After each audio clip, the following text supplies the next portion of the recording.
नमस्कार. आज आपण BA भाग 2 सेमिस्टर 3 मधील पर्यावरण भूगोल या विषयाच्या मधील पर्यावरण भूगोलाच्या व्याप्तीच्या अनुषंगाने आज आपण माहिती पाहणार आहोत.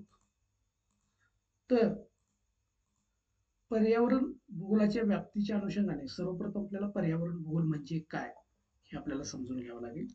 तर पर्यावरण भूगोल ही एक भूगोलाची प्रमुख उपशाखा आहे. प्रामुख्याने 1970च्या दशकामध्ये पर्यावरण भूगोल ही भूगोलाची उपशाखा नव्याने निर्माण करण्यात आली.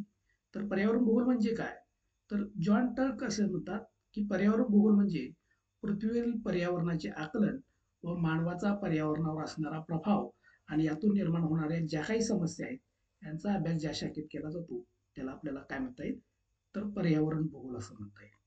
म्हणजे पृथ्वीवरील पर्यावरणाचं जे आकलन आहे, पर्यावरणाच्या अनुषंगाने मानवाचं जे काही आकलन आहे आणि या आकलनाच्या आधारावर मानव पर्यावरणावर काय करतोय, आपल्या बुद्धिमत्तेच्या आधारावर प्रभाव टाकण्याचा प्रयत्न करतोय आणि या प्रभाव टाकण्याच्या प्रक्रियेतूनच काही समस्या निर्माण झालेल्या आहेत आणि या समस्यांचा अभ्यास ह्या पर्यावरण भूगोल शाखेमध्ये केला जातो. थोडक्यात आपल्याला म्हणता येईल. तर पर्यावरण भूगोलाची व्याप्ती आपल्याला समजून घेताना सर्वप्रथम आपल्याला हे लक्षात घ्यावं लागेल की मानव हा पर्यावरणाचा एक महत्वाचा घटक आहे आणि हा घटक जरी असला तर तो एक बुद्धिमान घटक आहे आणि या बुद्धीच्या आधारावर मानव आपले उद्दिष्ट पूर्ण करण्यासाठी किंवा ध्येय प्राप्तीसाठी मानव काय करतोय, विविध क्रिया करतो आणि ह्या क्रिया करत असताना मानवाच्या क्रियेतूनच काय झालेल्या आहेत, अनेक पर्यावरणीय समस्या निर्माण झालेल्या आहेत आणि या अनेक पर्यावरणीय समस्या निर्माण होऊनच पर्यावरणाचा जो असमतोलपणा निर्माण झालेला आहे, हा असमतोलपणा संतुलित करण्याच्या दृष्टिकोनातून प्रामुख्याने मानव प्रयत्न करत आहेत आणि यातूनच खऱ्या अर्थानं 1970च्या दशकामध्ये पर्यावरण भूगोल ही शाखा नव्याने निर्माण करण्यात आलेली आहे. हा जरी विषय नवीन असला तरी याची व्यापकता ही फार विशाल आहे, हे आपल्याला त्याच्या विषय सामुग्रीच्या अध्ययनावरून लक्षात येईल. तर पर्यावरण भूगोलाची व्याप्ती समजून घेण्यासाठी पर्यावरण भूगोलाच्या विषय सामुग्री आपल्याला समजून घ्याव्या लागेल.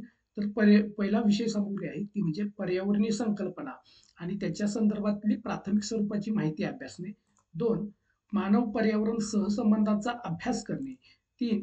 परिसंस्था आणि पर्यावरण अवनती हा विषय आपल्याला समजून घ्यावा लागेल आणि सर्वात महत्वाचा म्हणजे पर्यावरण नियोजन आणि व्यवस्थापन या घटकांचा देखील आपल्याला काय करावं लागेल, अभ्यास करावा लागेल.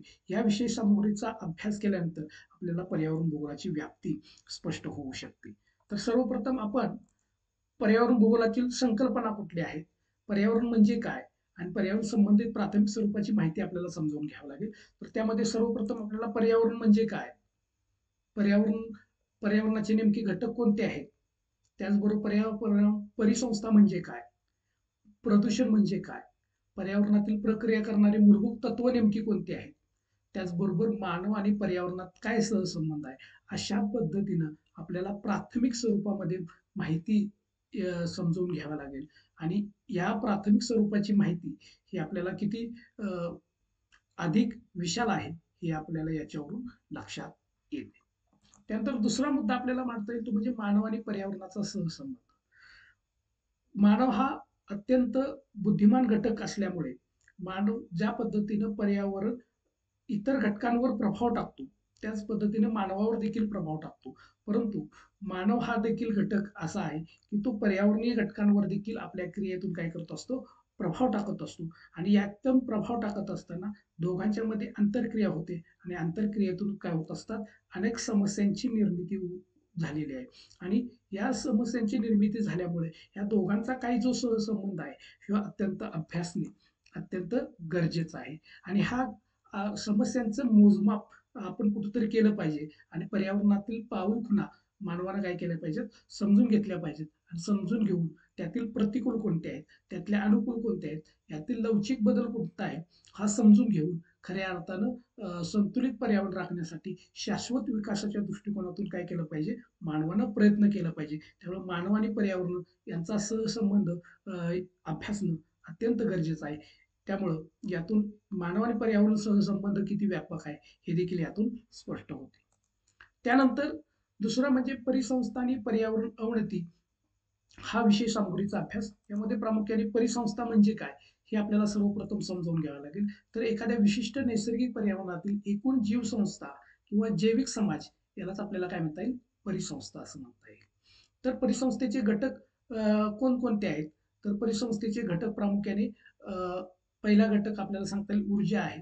त्याच्यानंतर जैविक घटक आहेत आणि अजैविक घटक हे परिसंस्थेचे घटक आहेत. संरचना कशी आहे? तर जैविक आणि अजैविक संरचना आहे. प्रकार कोणते आहेत? तर नैसर्गिक परिसंस्था आहे आणि मानवनिर्मित परिसंस्था आहे. अशा दोन परिसंस्था आपल्याला यामध्ये पाहायला मिळतात. तर ही परिसंस्था, दुसरा मुद्दा आपल्याला यामध्ये अभ्यासावा लागेल की संतुलित परिसंस्था. म्हणजे संतुलित परिसंस्था कधी होऊ शकते?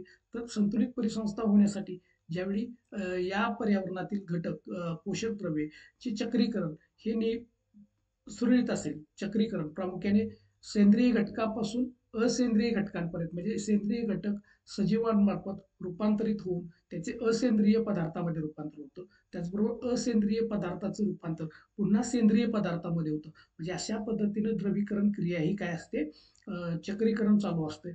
आणि हे चक्रीकरण सुरळीत असेल तर खऱ्या अर्थानं ती परिसंस्था काय असते, संतुलित परिसंस्था असते. त्याचबरोबर संतुलित परिसंस्थेचा दुसरा महत्वाचा घटक कुठला आहे, तर तो ऊर्जा प्रवाह घटक आहे.